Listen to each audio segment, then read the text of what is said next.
Welcome back to Inside the Philippines. If you're a regular here, you know the kinds of stories we tell on this channel. You know the shape of them.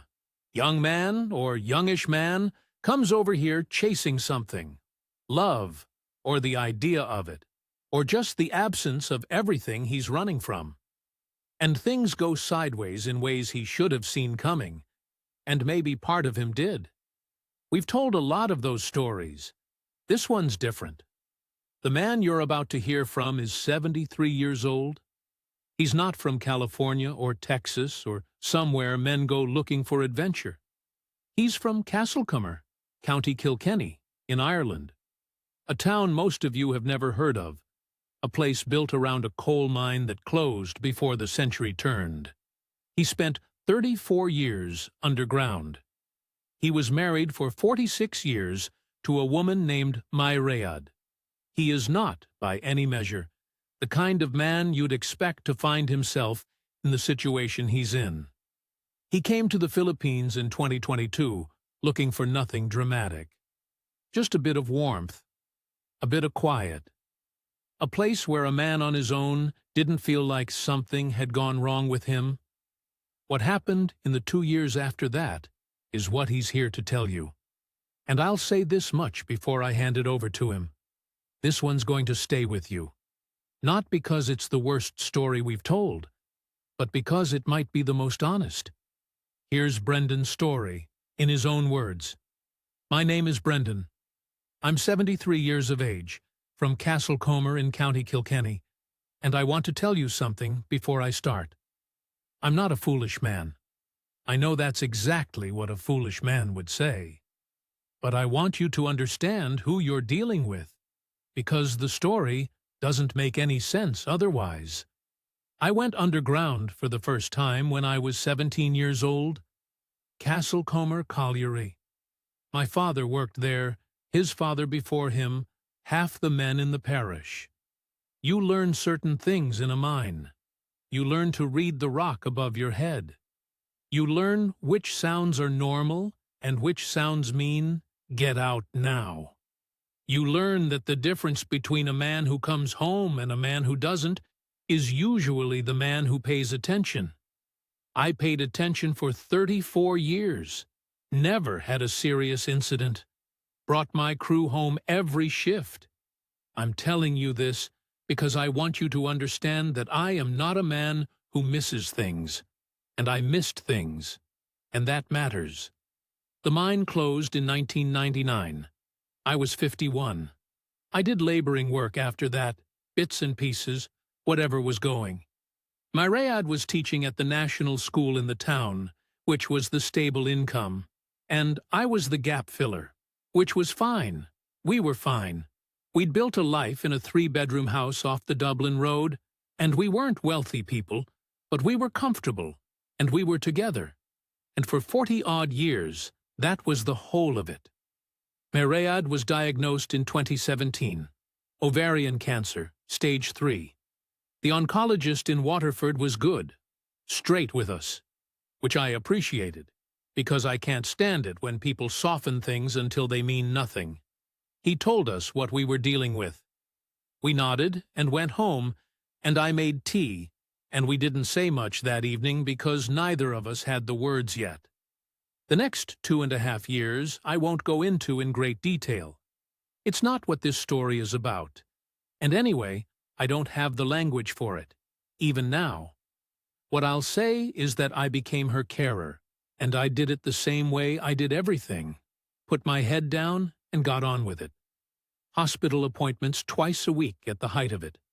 Medications at specific times, the chart on the kitchen wall. I learned to cook things she could keep down. I slept light for 2 years, so I'd hear if she needed anything in the night.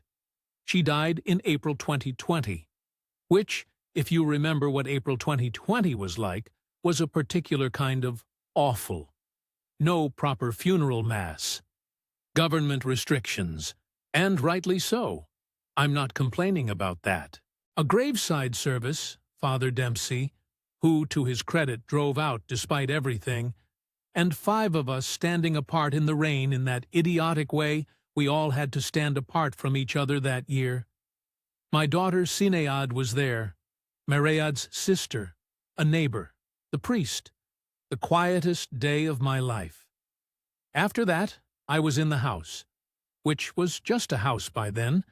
I'd done such a thorough job of converting it into a place where a sick woman could be cared for that every room had some trace of that.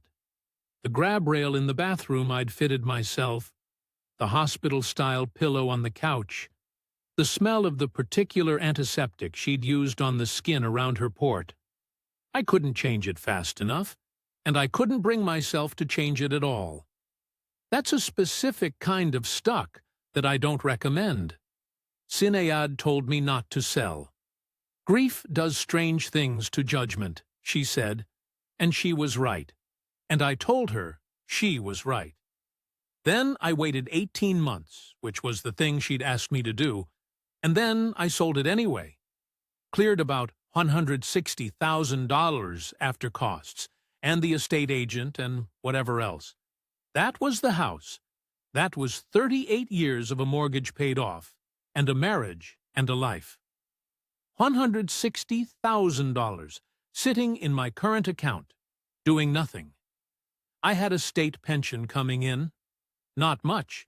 The colliery hadn't had a proper occupational scheme when it closed, so it was just the state pension, about $200 a month. Enough for rent and food somewhere cheap. Not enough for much else. The Philippines came up through a man named Jerry. Retired ESB lineman, used to drink in the same pub as me. A quiet man, but decent. He'd spent 3 winters in Dumaguete. That's a town on the island of Negros. I didn't know it either at the time. And he said to me one evening that it was cheap, that it was Catholic, that the people were decent and minded their own business. He said the food was simple, and the weather was warm, and nobody stared at an old man sitting on his own like something was wrong with him. That last part. That was the part that landed. Want to be honest with you? I wasn't looking for a woman.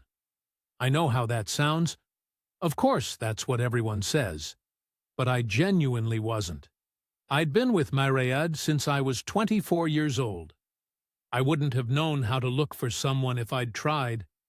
I just wanted somewhere that wasn't the house that wasn't a house anymore. Somewhere that cost less than $1,200 a month to exist in. Somewhere warm. Somewhere I could walk in the morning without running into people who looked at me with that particular expression. You'll know the expression if you've been widowed.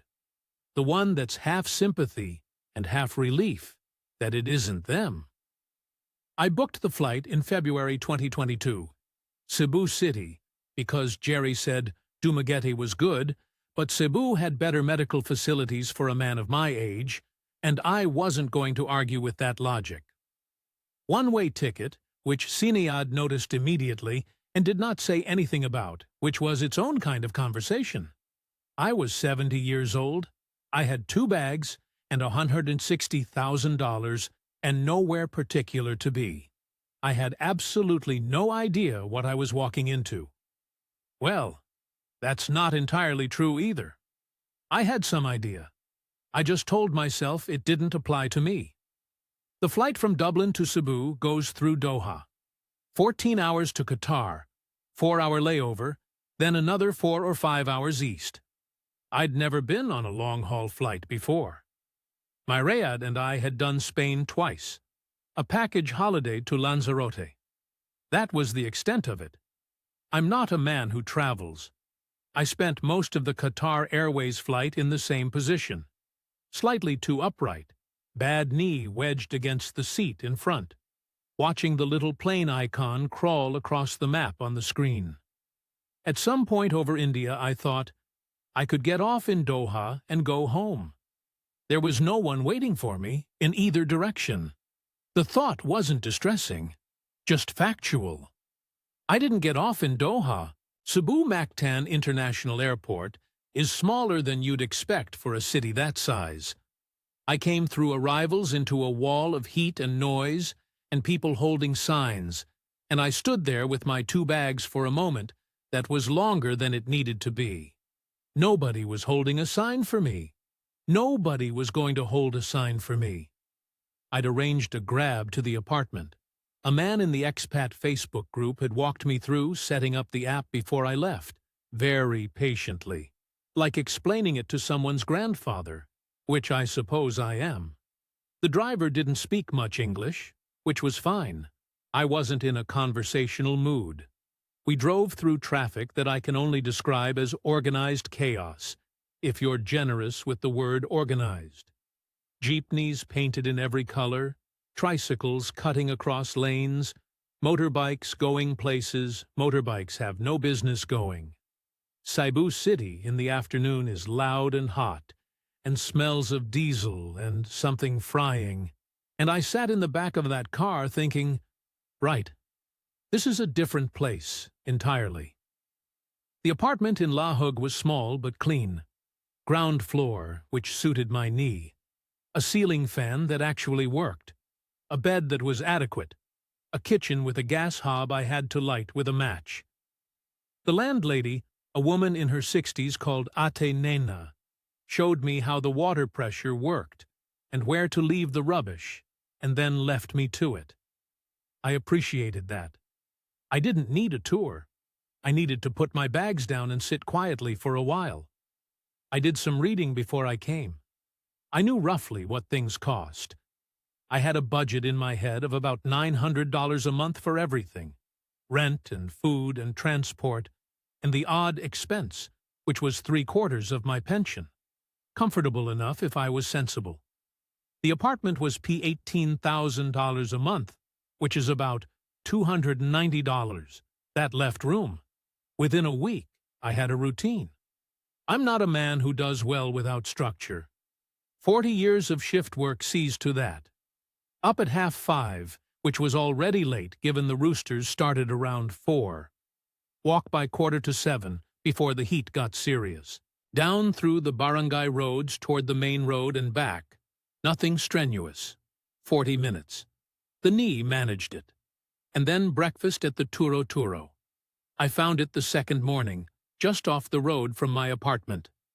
Turo Turo means point. You point at what you want from the trays behind the glass. Rice, fish, vegetables, whatever they've cooked that morning. I pointed at the fish and the rice and paid something like P80, which is a bit over €1, and sat at one of the 3 plastic tables outside and ate it in the shade. The woman behind the counter noticed me the way you notice something slightly out of place. Not rudely, just registered. I was a tall, gray-haired Irishman eating bangus and rice at 7 in the morning, which was probably not her usual clientele. She was maybe 50, 55, efficient. She had a way of moving behind that counter that reminded me of Máiréad running her classroom. Everything purposeful, nothing wasted. When a supplier arrived with the wrong quantity of something, she dealt with it in about 30 seconds of Cebuano that I didn't understand but could tell was unambiguous. Then she went back to work as if it hadn't happened. The second morning I came back, she gave me a small nod. Not friendly, exactly. Just acknowledging. I nodded back. The third morning I tried to ask for pork instead of fish, and made a mess of it, pointing at the wrong tray, and she didn't smile patiently the way people sometimes smile at old men who are confused. She just pointed at the right tray, raised her eyebrows slightly, and waited. I said yes.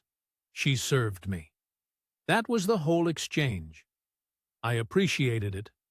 I can't fully explain why except to say that after 2.5 years of people speaking to Máiréad in that slightly raised, slightly softened voice people use around the ill, and then a 1.5 years of people speaking to me in that slightly careful voice people use around the bereaved, being treated like a functional adult who simply hadn't pointed at the right tray was something of a relief.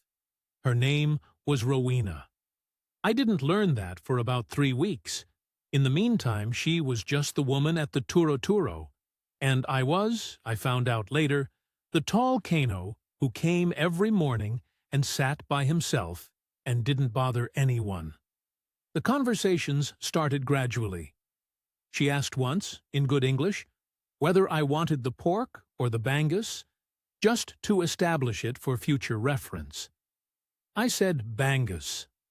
She said something in Cebuano to her niece, a teenager who helped in the mornings, that made the girl smile. I didn't ask what it was. A few days later she asked where I was from. I said Ireland. She said she had a cousin working in Dublin as a nurse. I said that was common enough. She agreed that it was. That was the conversation. The one that I think about more happened maybe a month in. I'd been coming every morning for 4 weeks by then. She'd started putting the bangus and rice out before I had to point. I was sitting with my coffee. She'd started doing coffee, just instant Nescafé in a paper cup. But still, when she asked, without particular ceremony, what I was doing in the Philippines. Not in the fishing way, not the way people ask when they're calculating something, just curious, the way you'd ask someone sitting alone at a table why they'd come to a particular place. I thought about it for a moment. Then I told her the truth, that my wife had died, that I'd sold the house, that I wanted somewhere cheaper and warmer and quieter than what I was going home to. She listened without making any of the sounds people make when they're performing sympathy. When I'd finished, she was quiet for a second, and then she said her husband had died 6 years ago, stroke, and she had the stall now and the children were grown, and that was the shape of things. We sat with that for a moment. The street outside was starting to fill up, a jeepney grinding past, somebody's radio on somewhere. Then she picked up a cloth and went back to wiping down the counter. And I finished my coffee. I came back the next morning, and the morning after that. And I suppose, though I wouldn't have used the word at the time, I was already looking forward to it. By April, the routine had shifted without either of us deciding to shift it. I was staying later at the Turo.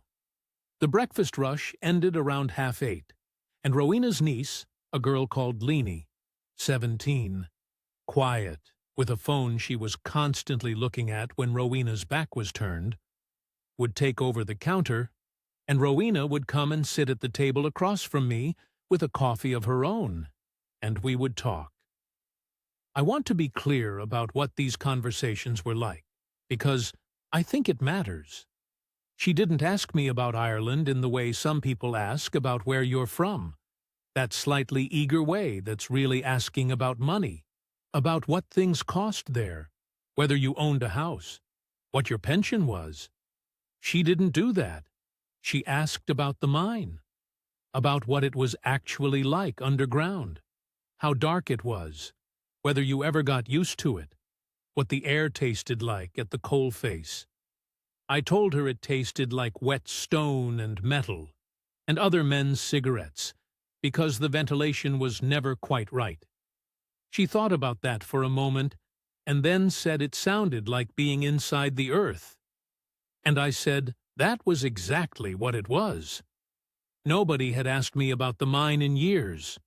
My daughter Máiréad had grown up with it, and therefore had no curiosity about it. The men I'd worked with were either dead or scattered. It was just a fact about me, like having a bad knee or being from Kilkenny. Present, but unremarkable. Rowena found it remarkable. Or at least she listened as if she did, which at 70 years of age is close enough to the same thing. The Mass happened in May. I'd been going to the Basilica Minore del Storto Niño on Sunday mornings.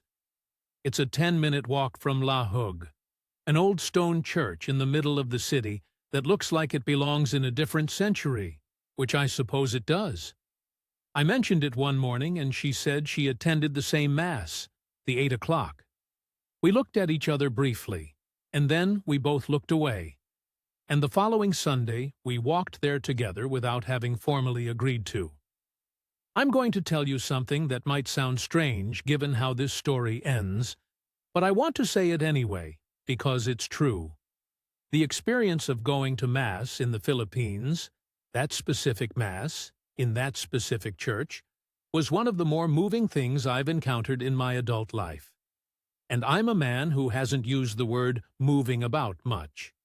In Ireland, Mass had become a thing you did out of habit and residual obligation in a church that was half empty and slightly embarrassed about itself. Here it was completely full. Standing room only. People who genuinely seemed to want to be there, singing properly. The whole thing conducted with an energy that I don't know.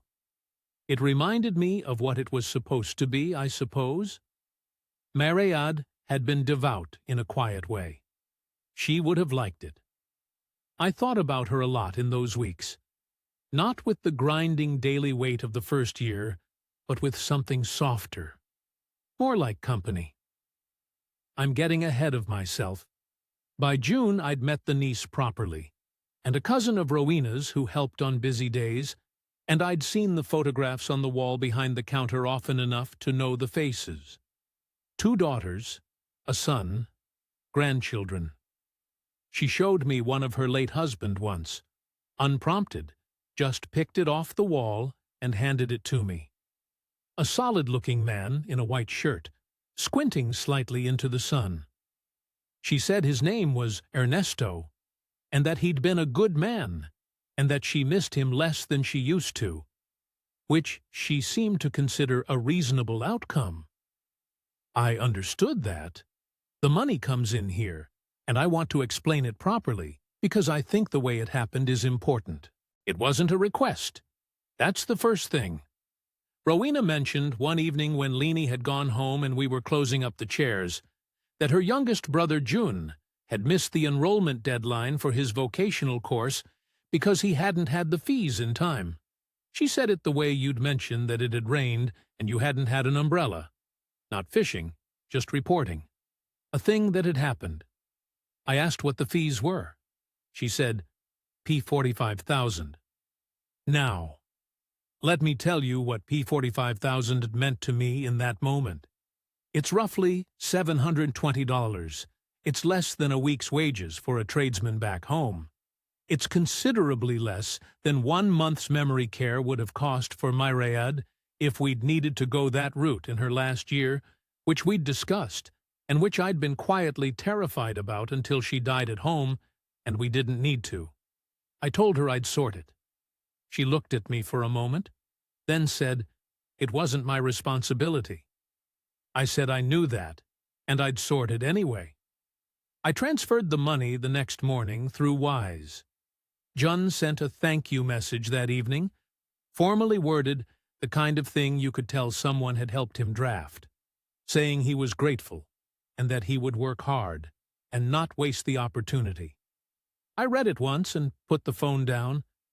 I want to be honest with you about what I felt, because I've thought about it since, and I think it matters. I didn't feel generous. I didn't feel like a benefactor. I felt useful in a way that I hadn't felt since Máiréad died. Caring for someone is a thing, a specific thing, and when it ends, there's a gap where that thing used to be. I'd found something to put in the gap. That's all. I didn't think of it as a pattern. I didn't think of it as the beginning of anything. I thought, a young man can go to college now. That seemed straightforwardly good. And somewhere in the back of my mind, in the place where I keep the things I don't examine too closely, I noticed that Rowena had looked at me differently after that. Not with gratitude exactly, with something more like reassessment, like she was revising an opinion. I noticed it, filed it away, didn't ask what it meant. That's a habit I've had my whole life, not asking what things mean, and underground it kept me alive because sometimes a man needs to concentrate on the task in front of him and not on what the task implies. But we weren't underground, and some questions, left unasked long enough, answer themselves in ways you don't get a say in. At some point in July, the situation between Rowena and me became a relationship. I say it that way because there was no single moment, no declaration. She didn't ask, and I didn't offer. We just continued, and at a certain point continuing had a different name. I am not a man who talks easily about this kind of thing.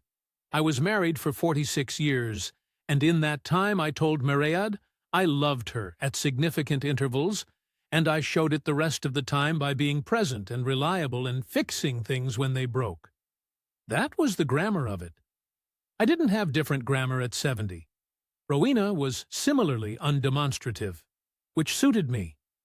We didn't announce anything. We simply appeared together at Mass, ate meals together, spent evenings on the plastic chairs outside the Turo Turo after Leni had gone home, watching the street. Sometimes talking, sometimes not. The neighbors understood the arrangement before we'd named it. That was fine. She had 3 adult children. I'd seen their photographs for months before I met them, and meeting them turned out to be a lunch at Rowena's apartment in August. A 2-bedroom flat in a concrete building off Fuente Osmeña, 4 floors up, no lift, which my knee noted without complaint because I wasn't about to say anything. The apartment was small, and there were a lot of people in it. The 2 daughters, Máiréad, 31, and a younger one called Joy, sat across from me at a table that had been extended with a folding section to fit everyone. Rowena's son Danilo was there, 34, with his wife and a toddler who spent the meal moving between laps. 2 cousins. The niece, Leni. Rowena's mother, who sat in the corner and said nothing, and watched me with the particular attention of a woman who has seen things and formed opinions. I'd looked up Pasalubong before I came. A man in the expat group had mentioned it once, and I'd filed it away. I brought biscuits from a tin I'd bought at Gaisano, and a small soft toy for Danilo's child, a yellow thing that might have been a duck. When I put it on the table, there was a moment, just a brief one, where Rowena and Máiréad exchanged a look. I wasn't sure what it meant. Approval, maybe. Surprise that I'd known to do it. The daughters were polite in a way that was also cautious. Máiréad especially. She asked sensible questions. How long had I been in Cebu? Did I find the heat difficult? Was I in good health? The kind of questions you ask when you're assessing something. Danilo was warm and slightly vague, and talked about his delivery work with the casual optimism of a man who hasn't quite worked out the numbers yet. The food was good. Rowena had cooked adobo and pancit, and there was lechon from the market, which the children ate most of. I had 2 San Miguels and ate more than I'd eaten at a single sitting in about 2 years.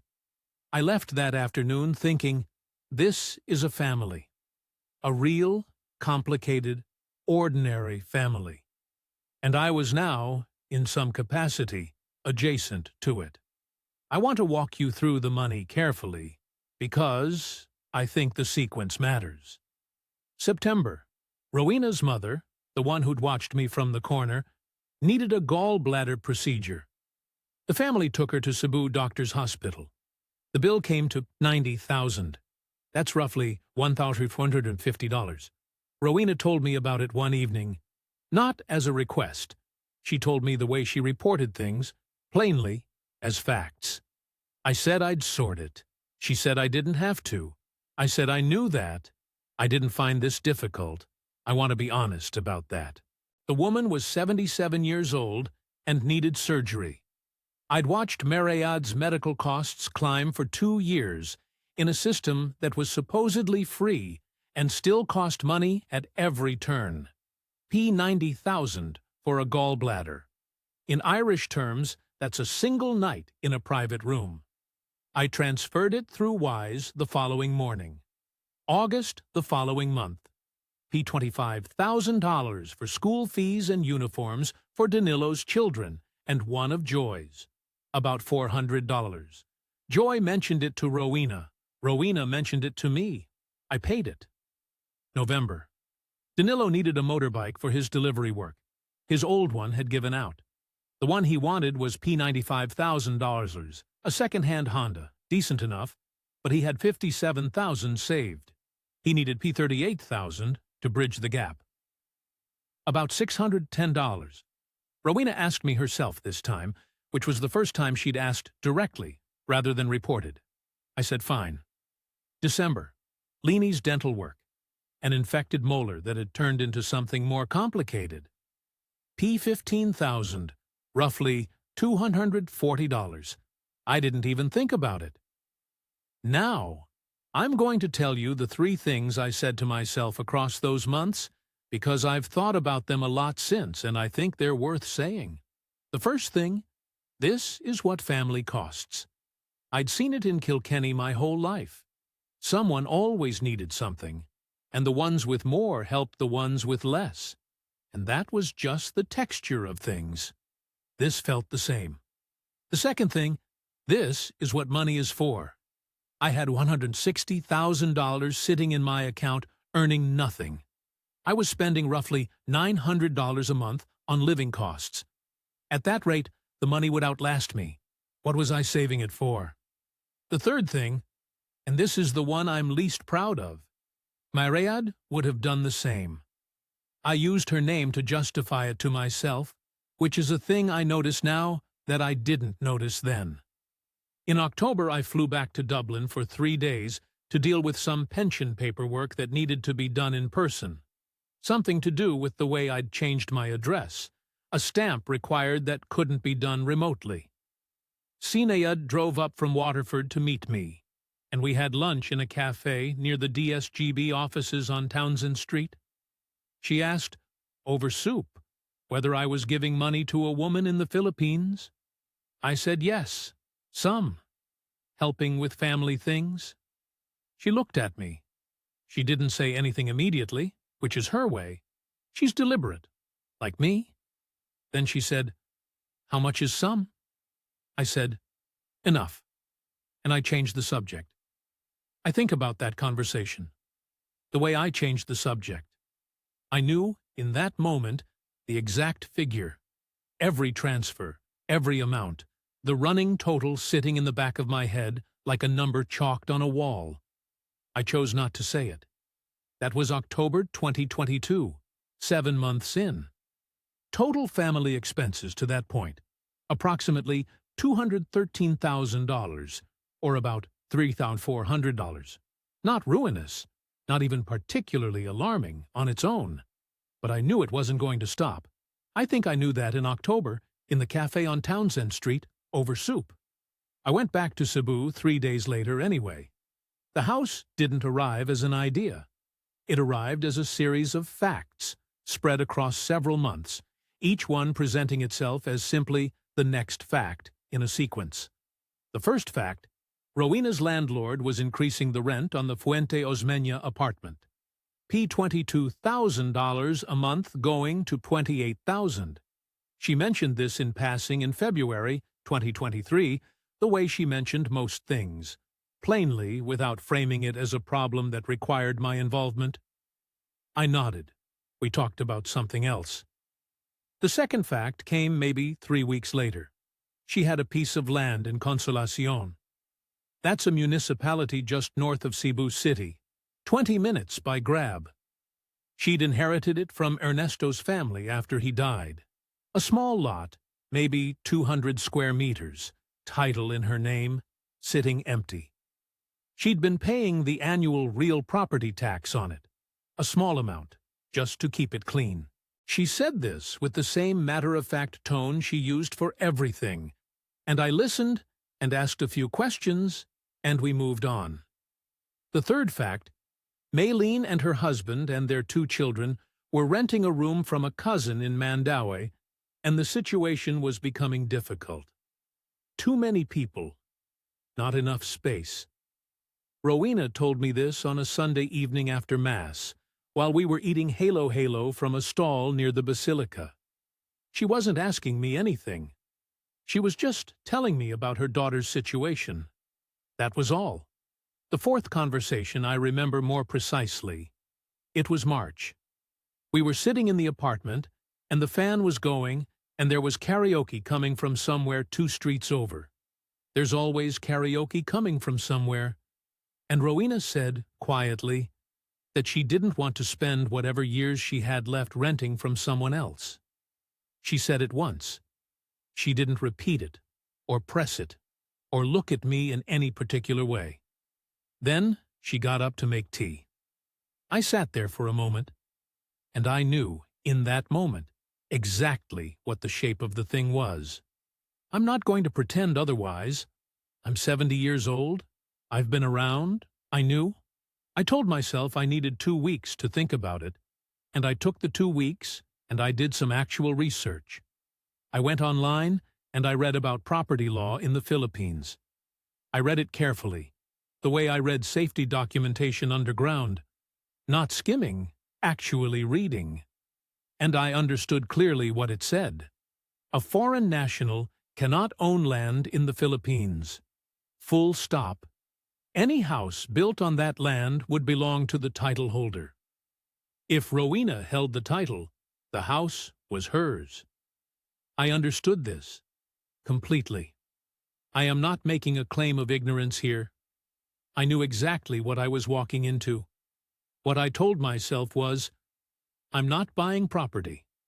I'm building a home for a woman I intend to live the rest of my life with, on land she already owns, in a country where I couldn't own land anyway. If it ends, I lose the money. But I'm 71 years old, and it's not going to end. And what else am I going to do with $82,000? Leave it in an Irish bank account until I die. That was the argument I made to myself. I've had time to examine it since. It's not entirely without logic. It's also not the whole truth. Construction began in March 2023. The contractor Rowena found was recommended by her cousin, a man called Eddie, solid enough, ran a small building crew out of Consolacion. Quoted P1.8 million for a 2-bedroom house, tiled throughout, decent roof, a small covered porch. In euros at the time, that was about $82,000. I wired the first installment, $540,000, about $2,400 in the second week of March. I won't bore you with every invoice. There were 14 months of them. Foundation issue in May.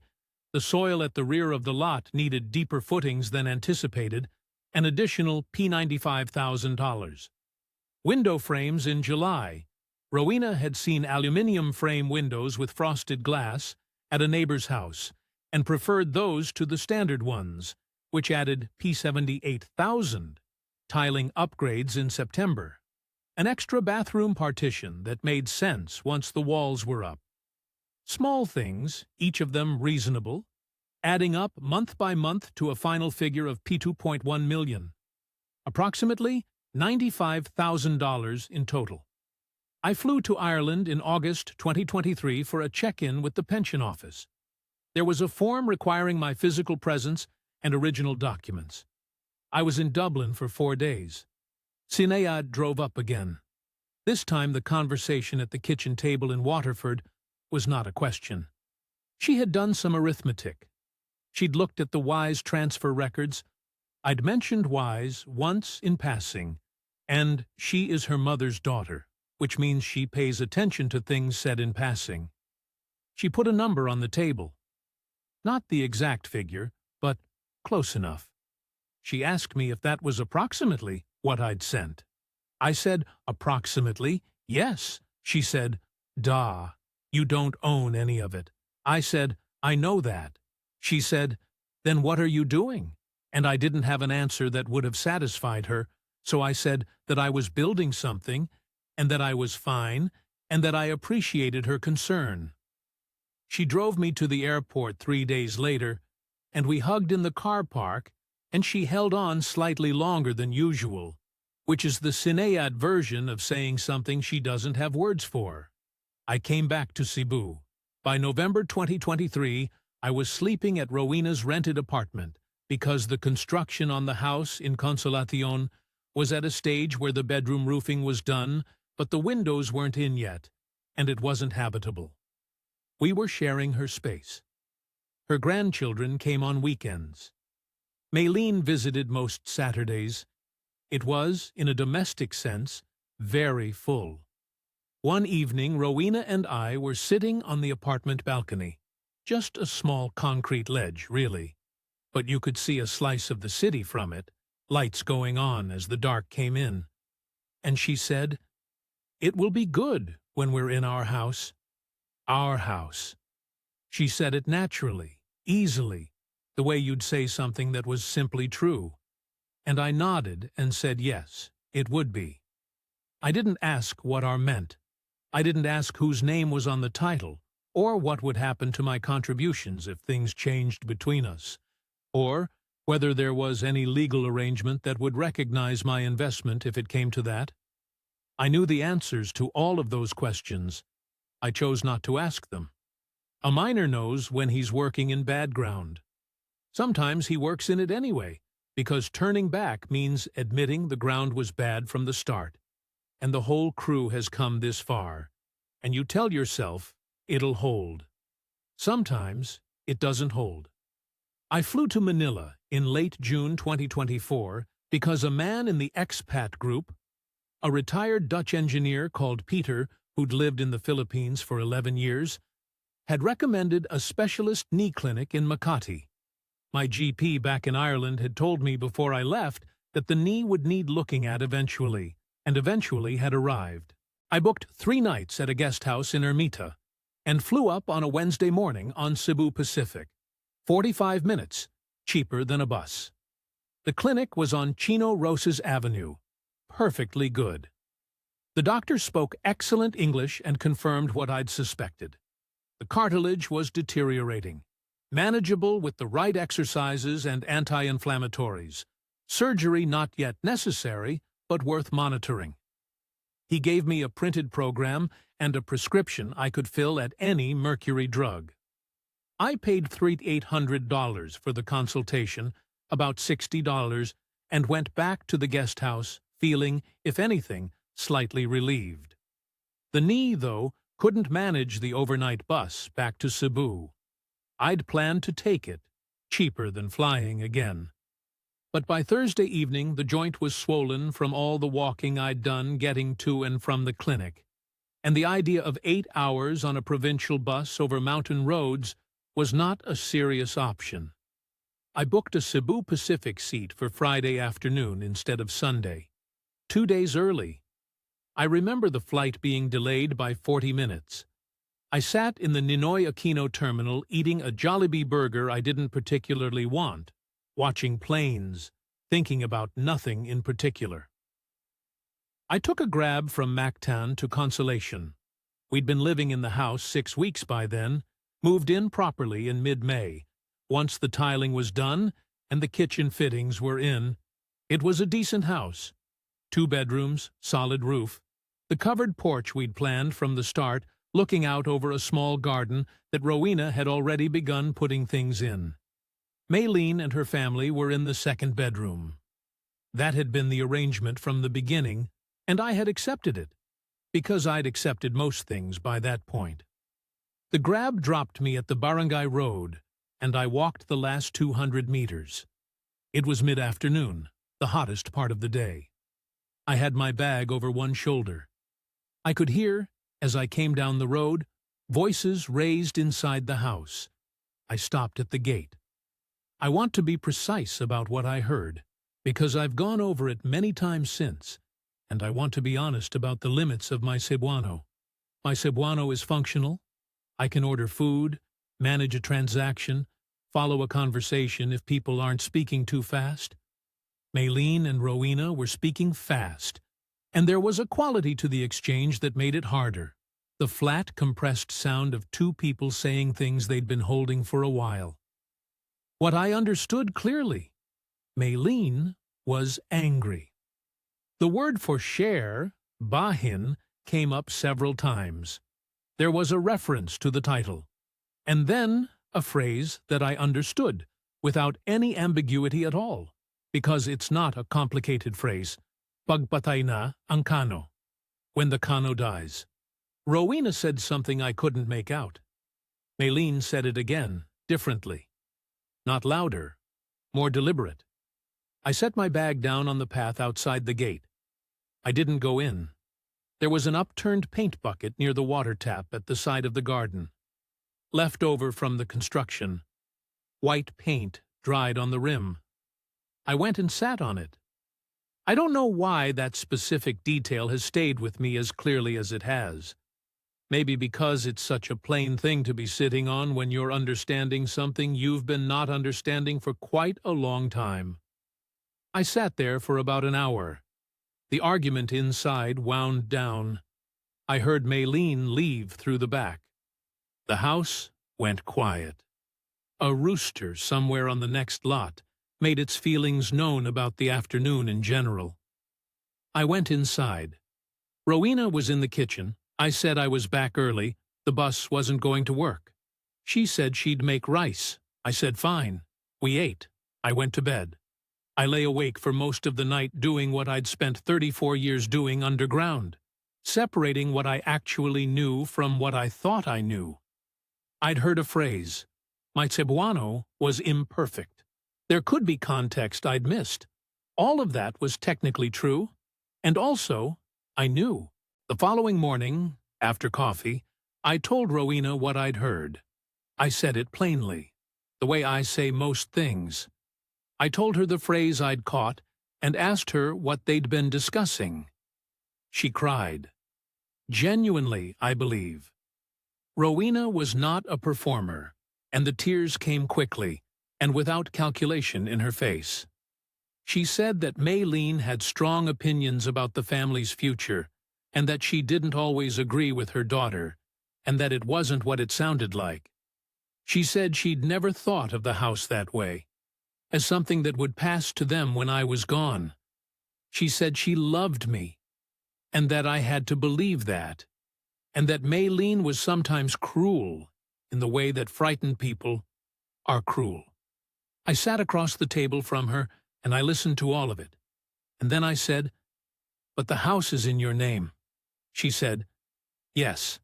I said, "And if I left tomorrow, or died, I have no claim to it." She was quiet for a moment. Then she said, "That's the law here, Brendan. You know that." Yes, I did know that. That was the problem. I found a property lawyer in Cebu City the following week.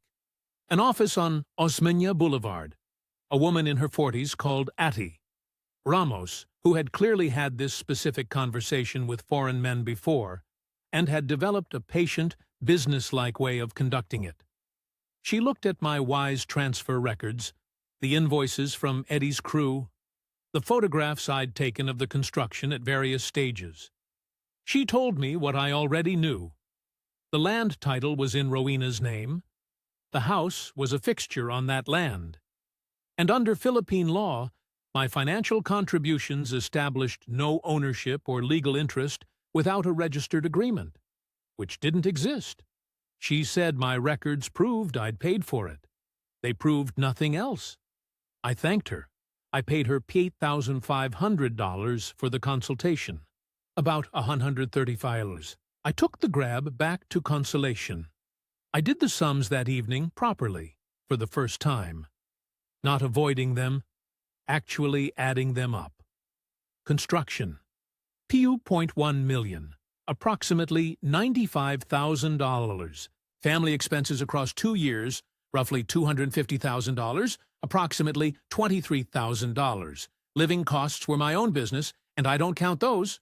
Total gone, around $118,000 of the $160,000 I'd arrived with. Remaining, approximately $50,000, and a state pension of $200 a month, which would keep me alive somewhere cheap. I sat with that number for a while. Not with rage. I want to be clear about that. I am not a rageful man, and there was nothing to rage at that I hadn't put there myself. Just with the specific, quiet feeling of a man who has counted what's left and found it smaller than he'd hoped. But not nothing. Not quite nothing. I'm back in Lahug now. Different room from the first one, smaller, slightly cheaper, on the second floor of a building owned by a man called Romy, who fixes motorbikes in the yard below and starts at 7 in the morning. I don't mind the noise. I'm used to waking early. I've been here 4 months. I haven't gone back to Ireland. Máiréad calls every Sunday.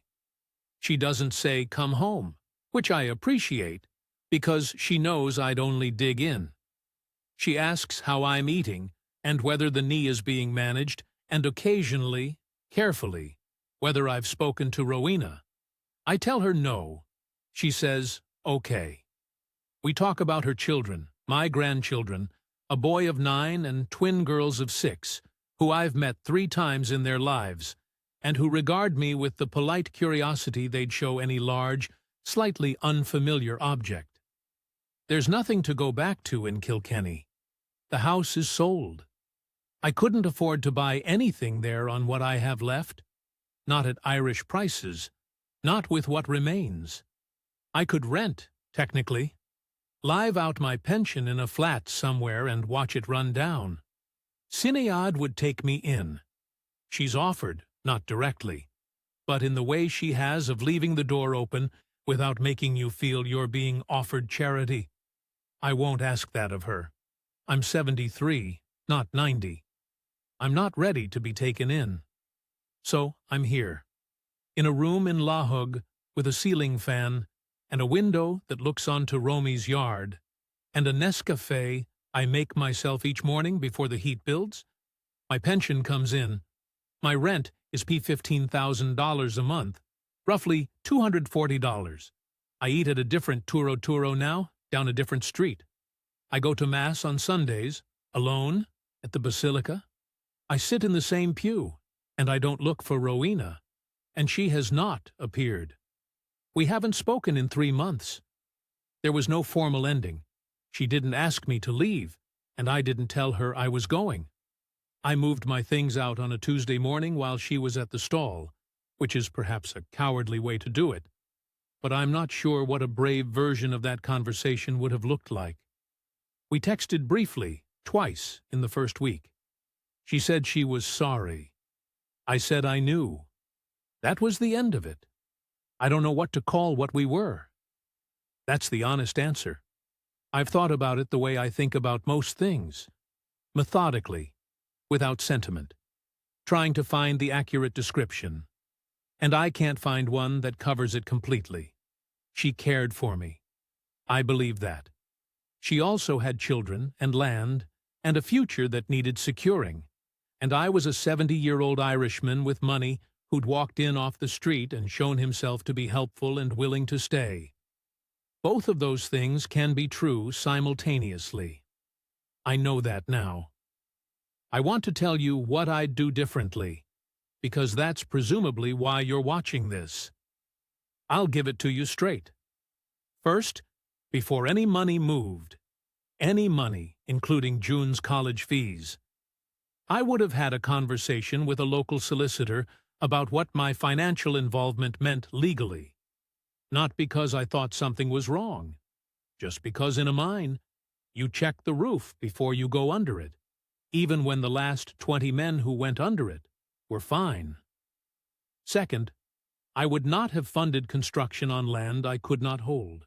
I know the law. I knew it at the time. The fact that I understood the risk and proceeded anyway is not something I can blame on anyone else.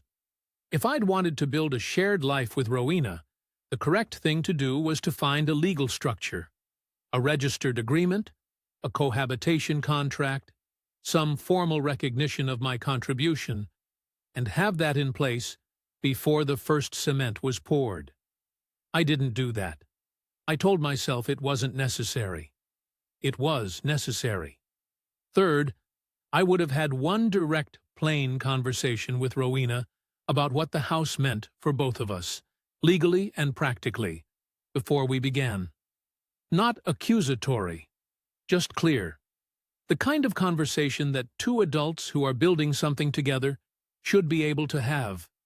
I avoided it because I didn't want to introduce a note of doubt into something I was already half aware was fragile. That avoidance cost me roughly $95,000. You'll want to know whether I think she loved me. People always want to know that. I think she did. Not in a way that excluded other things, other calculations, other loyalties, other plans. But I think what was between us in those early months was real, and I think she felt it. And I don't think the feelings and the planning were as separate in her mind as I'd like them to have been, but I also don't think they were the same thing. People are complicated. Poor people who've spent their lives managing on very little are sometimes more complicated than the rest of us, because the arithmetic of survival runs alongside everything else in a way it doesn't for people who've always had enough. I'm not angry at Rowena. I want to be clear about that, not because it makes me sound better. It might not, but because it's true. I'm angry at myself, specifically at the version of myself that sat on a paint bucket in a garden in Consolacion and understood what he was hearing, and then went inside and ate rice and went to bed, rather than having the conversation he needed to have. That man made decisions, and now I'm living with them. I'm 73, I have $50,000, and a pension and a room in La Hug, and a bad knee that's being managed. That's what I have. I'm not going to pretend it's not less than I came with, or that the difference doesn't matter. If I had one piece of advice, just one, it would be this: don't build anything you can't walk away from. That applies to a house on someone else's land. It applies to a relationship where you've stopped asking the plain questions. It applies to any situation where you've gone so far that turning back means admitting you should have turned back sooner. Miners call it knowing when to pull out. It's not weakness. It's the thing that brings you home. That was Brendan, 73 years old, from Castlecomer, County Kilkenny, sitting in a rented room in Cebu City, with a view of a motorbike yard and the remnant of a life he built somewhere else. Here at Inside the Philippines, we tell a lot of stories about men who came here and lost money to scams, to bar girls, to elaborate frauds they should have seen through. Brendan's story doesn't fit that shape. There was no scam here. There was a real woman who ran a turo and went to Mass on Sundays and had children who needed things, and a real man who paid for those things because he'd lost his wife and wanted to feel useful, and a real house now standing in Consolation that Brendan's money built and Brendan's name is not on. That's not fraud, but it's not nothing either. What Brendan ran into is something we don't talk about enough on this channel: the genuine weight of Filipino family obligation. It is real. It is not invented to separate foreigners from their money. Families here support each other across generations in ways that most Westerners find difficult to fully understand until they're inside it. And by then, they're already committed. The problem is not that the obligation exists. The problem is that a Western man with savings and a grief-softened willingness to help can become the financial engine of that obligation without ever being told clearly that's what he's become, and without any legal structure that recognizes his contribution. So if you're watching this and you're planning to come here, or you're already here, and there's someone in your life who has land and family and the kind of quiet need that feels like trust, get a lawyer first. Get an agreement in writing before you transfer a single peso toward anything permanent. Not because the people here are predatory, most of them are not, but because love and planning are not the same thing. And in the Philippines, the law will not assume they were. We'll see you on the next one. Take care of yourselves out there.